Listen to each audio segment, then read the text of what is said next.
Holidays? Well, if you're looking for things to do with your free time, this man has just the thing. It's an art attack. This is an art attack?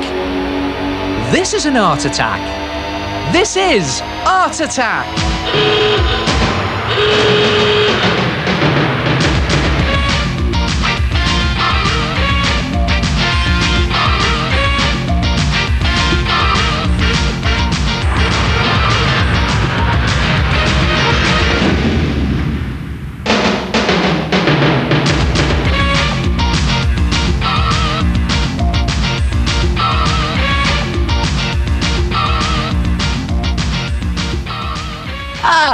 Hello there. Are you fed up with people snooping around your wardrobe? You know, tidying it up, borrowing your clothes, then scare them off with one of these. A horror hanger. Ooh. Come and have a look at this.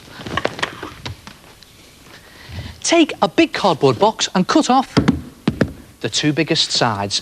And onto one of the sides, draw a horror head. Now, you have to make it roughly the same size as your own head. But hopefully it won't look anything like your own head. In fact, you could copy your favourite comic strip character or horror character off the telly. But you have to make a nice big long neck that's almost the same size as the head. And then put in the rest of the horrible detail on your face, cut it out, and you'll have something that looks like that. Look at that. Ugly mug. Put that to one side, and then on the other sheet, draw around your fingers like that, but don't spread your fingers too far apart, just enough to get the pen in between them, and go all the way down your arm, both sides like that, and join them up there like that. Do two of them, cut them out, and you'll have something that looks like that. Now, the idea is to pop a hole through the end of both arms. Do this with a sharp pencil, be very careful, in through the cardboard and into a bit of sticky tack to protect the furniture. And then just place your cardboard hand down like that. Tear out some old magazine pictures, just pages from the old magazine, just twist them into a long, thin twist like that, and just place them down onto your hand, along the finger, and then along the arm, like that. Do all 5 fingers in the same way, again, with old pieces of magazine, and you'll have something that looks like that, and it's a gnarled old hand. Then mix some PVA glue with some water, 2 parts glue, 1 part water, and yes, you've seen me do this before, slop on the glue over your gnarled, twisted fingers, and then place the tissue paper or loo roll on the top, and just slop on another bit of PVA glue. And go over the whole of your hand, covering all the fingers, front and back, both hands, and when you've finished, leave it to dry, and you'll have something that looks like that. And look at this. The PVA glue and tissue paper have gone rock solid, and whatever you do, don't cover those 2 holes. Now, as for the face, what you need to do is build up these facial features into a sort of 3D relief. And the best way of doing this is just tear off clumps of tissue paper or loo roll, and with your fingers, can be a bit messy, but fun to do. Just dip it into your glue like that, shake off the excess, and just position it onto your cardboard and press it into shape.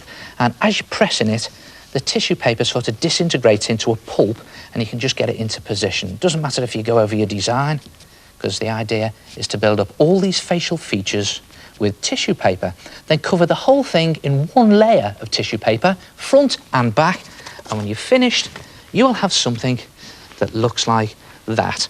And as you can see, I've built up all the facial features into a 3D relief, and I've even put a 3D bolt through his neck.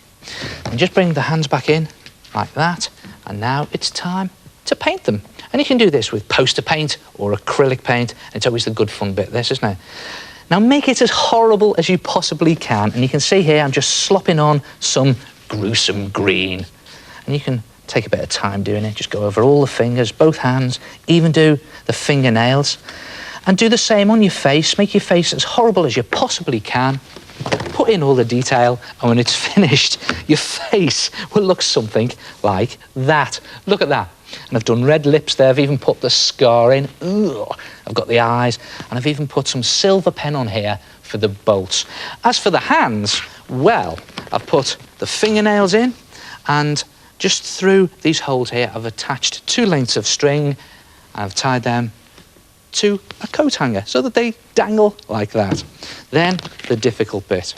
Take a sweatshirt or a t-shirt or an old pullover, and the idea is to just thread your horror hands down the sleeves and pop them out the other end. And there's one of them, like that, a perfect fit. And then the other one down the other sleeve, like this. It can be a little tricky to do. It's a bit like getting dressed in the dark using someone else's hands. Horror hands at that. And out come the fingers. There they are. And again, another perfect fit. And then you have to attach your coat hanger into your shirt like that. Just hang it on like you normally would. And then just put your head inside and simply tape it into position. Now, I'm just going to do it very quickly here to show you. You can take a little bit more time to do it carefully. Put a lot of tape on so that when you pick it up, there you have a horror hanger. And then you can hang it up in your wardrobe. This way, master. And if you tie a loop of string or wool to the bar in your wardrobe first, it just makes it easier to hang in. And there it is. Look at that. And there's loads of different designs you can do. You could do a skeleton design, or you can even do a werewolf design, complete with woolly fur. Try it yourself. A horror hanger, guaranteed to scare off unwanted intruders.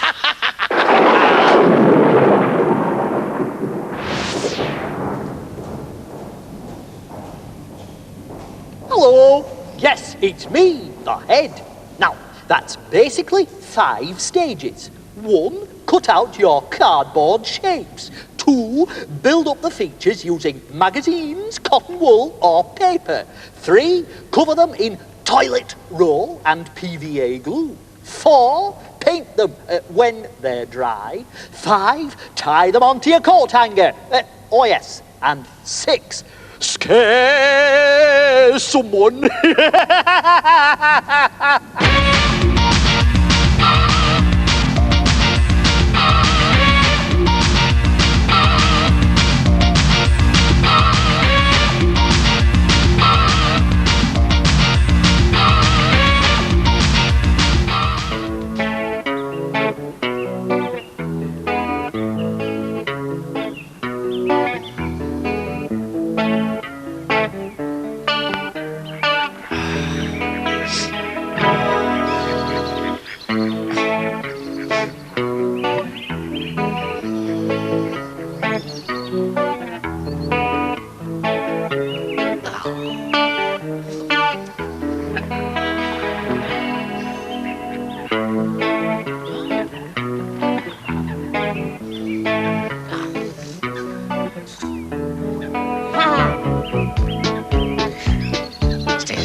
I think that picture can best be summed up in just 3 words. What a whopper! Ooh.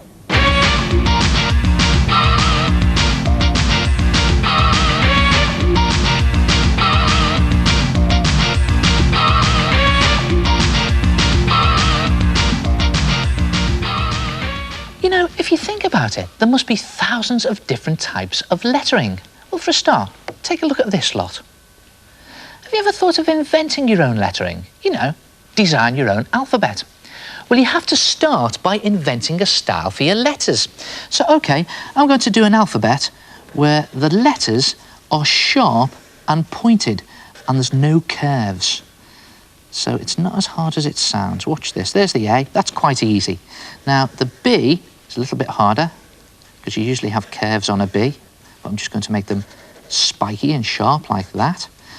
Now, I start to get a bit into trouble here when I come to the C, because normally that's just one big curve.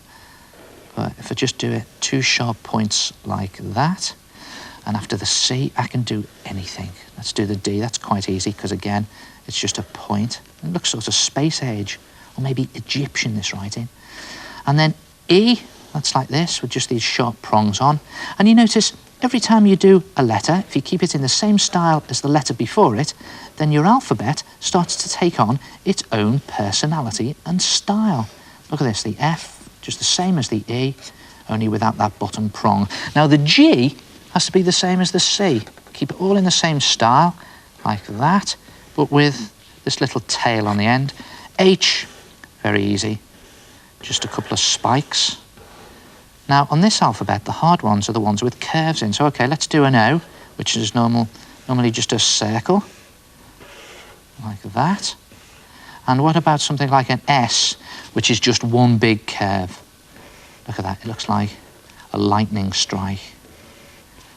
And there it is. And if you continue and do the whole of your alphabet, when you've finished, if you make a neat copy, something like this, look at that. It really looks stylish when they're all together. And you can use that to refer to whenever you want to do any writing on a poster, say. So, OK, let's try another one. There's loads of different styles here. What about one where the letters are all made up of scribble? Now, don't laugh. Let's try it. There we go. I'm going to start with the A. I'm just scribbling really quickly. And sometimes it's a good idea not to be too neat about this, you know, because then it creates its own, should we say, flair and style. Look at that, I do my B in there, just scribbling as I go all the way around. I've got no problem with curves here. The only problem with this one is keeping the pen going. Let's see if I can keep the pen going all the way around C. There it is, around the corner. Yes, yes, yes, yes. Done it. And when the whole of that alphabet is finished, here's my neat copy. Look at that. And again, I can refer to that anytime I want to do some writing or do a poster. Now, you'll notice I've done all of these letters freehand. You can, if you want, do an ordinary alphabet in pencil first as a rough guide, and then just invent your own design on top. OK, let's do an alphabet where the letters are made up entirely of numbers. Well, that should look weird. Let's see. This looks like something a computer has churned out, I think. And the great thing about this, you know, is you only find out what it looks like or what the style looks like when you've actually finished it. Look at this. So it's a bit of a surprise. I don't know what this is going to come out like at all. So there it is, 28, 29, 30, 31, 32, 33, 34. That looks really good. And the whole alphabet together looks something like this. Look at that. Does look like it's come out of a computer, doesn't it? So, OK, here's a challenge for you. What does an alphabet look like where all the letters are made up entirely of dots or stars? Well, I don't know the answer. I haven't done it yet. You try it. Try it yourself. Design your own alphabet. I have invented my own alphabet. It has taken a few weeks of hard work, but I have to tell you that I am proud of it. Hey, you've got to see this. Great, isn't it? I should have it finished next year.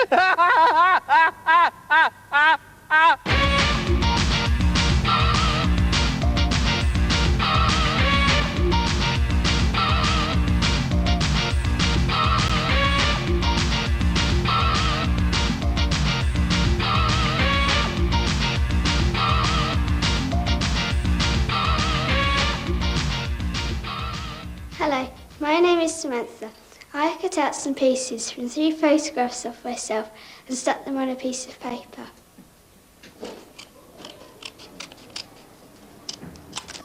Hello, my name is George. I had an heart attack with a photo face.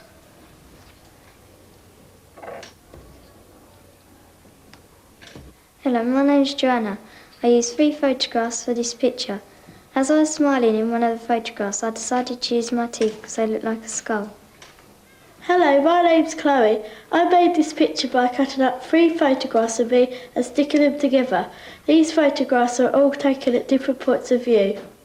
Wow, what a bunch of ugly mugs. Great idea, though, and great fun to do. Just take any 2 pictures of any 2 faces as long as they are different. Now, you can use ordinary photographs, or you can use cutouts from magazines. What about animal pictures, or even comic strip characters cut out from comics? Now, here's my 2, and it's just a case of cutting them up, selecting the particular features that you think will go together in a funny way. And look at this. All ready to go. And then it's just a case of mixing and matching. Now, I think what I'll do is I'll pull the ear round there, and then the monkey's head round the top there like that, so it looks like her hairline.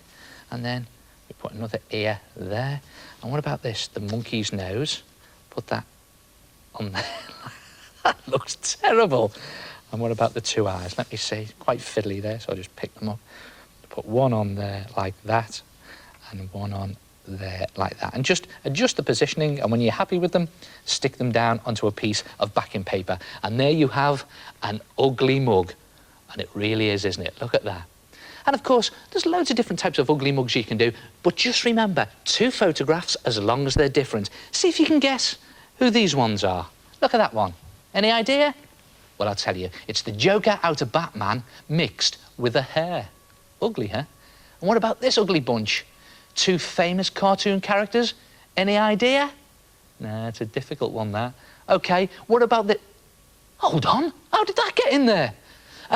That's the presenter of Art Attack mixed with a baby. Very funny.